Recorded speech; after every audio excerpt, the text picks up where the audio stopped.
પાણીગ્રસ્ત વિસ્તારમાં રહેતા પરિવારોના ઘરો પાણીમાં ગરકાવ થતા શ્રમજીવી પરિવારોને વારે આવતું શંખેશ્વર જનમંગલ સેવા ચેરિટેબલ ટ્રસ્ટ.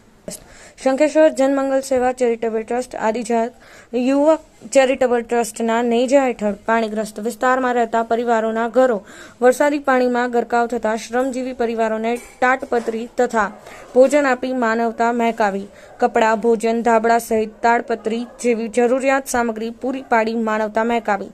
પાટણ જિલ્લામાં હાલ વરસાદી માહોલ છવાયો છે, ત્યારે વડિયાર પંથકમાં અવિરત વરસાદ વરસતા સમયથી 3 કિલોમીટર દૂર શંખેશ્વર હાઈવે પાસે વારી સમાજના આશરે 200 જેટલા લોકો ઝૂંપડપટ્ટી બાંધીને રહે છે. ત્યારે આ વિસ્તારમાં ભારે વરસાદને કારણે ગરીબ પરિવારોના ઝૂંપડામાં વરસાદી પાણી ભરાઈ જતા જનમંગલ સેવા ચેરિટેબલ ટ્રસ્ટ, આદિજીન યુવક ટ્રસ્ટ મુંબઈના સંયોગ થકી પરિવારની મુલાકાત લઈ પૂરી શાકના ભોજનની વ્યવસ્થા કરી માનવતાનું ઉત્તમ ઉદાહરણ પૂરું પાડ્યું હતું. ચોમાસાની શરૂઆત પહેલા જિજ્ઞાબેન શેઠ તેમની ટીમ દ્વારા ઝૂંપડામાં રહેતા પરિવારોને તાડપત્રીના વિતરણ સાથે વરસાદી માહોલમાં ભોજન વ્યવસ્થા કરી આપી હતી. જનમંગલ સેવા ચેરિટેબલ ટ્રસ્ટ, આદિજીન યુવક ટ્રસ્ટના નેજા હેઠળ જિજ્ઞાબેન શેઠ દ્વારા નાના બાળકો માટે કપડાં, ભોજન, ધાબળા સહિતની જરૂરિયાત પૂરી પાડવામાં આવી. Bureau report, Patan news 24, Patan.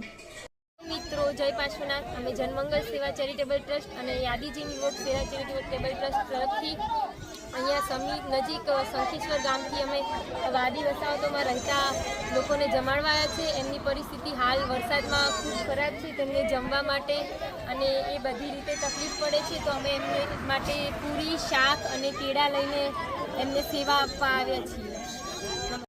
આ અમારો વઢિયાર વિસ્તાર અને છેલ્લા 4-5 દિવસથી કન્ટિન્યુ વરસાદ છે. આ લોકોના ઝૂંપડા પાણીમાં પડ્યા છે, જે બાળકો સવારના ભૂખ્યા છે, તો એમને અમારા જનમંગલ સેવા ચેરિટેબલ ટ્રસ્ટ અને આદિજીન યુવક સેવા ચેરિટેબલ ટ્રસ્ટ મુંબઈ દ્વારા આ લોકોને અમે કન્ટિન્યુ હમણાં ભોજન આપવાના છીએ, જેથી એ લોકોને અત્યારે જમવાની બનાવવાની વ્યવસ્થા નથી, તો અમે આ સગવડ અમે અમારા જનમંગલ સેવા ચેરિટેબલ ટ્રસ્ટ અને આદિજીન યુવક સેવા ચેરિટેબલ ટ્રસ્ટ દ્વારા અમે પૂરી પાડવાના છીએ. અહીંયા અમે 1 વીક પહેલાં તાડપત્રીનું પણ વિતરણ કરેલું છે અને હજી ઘણા બધા ઘર એવા બાકી છે કે જ્યાં તાડપત્રીની જરૂર છે.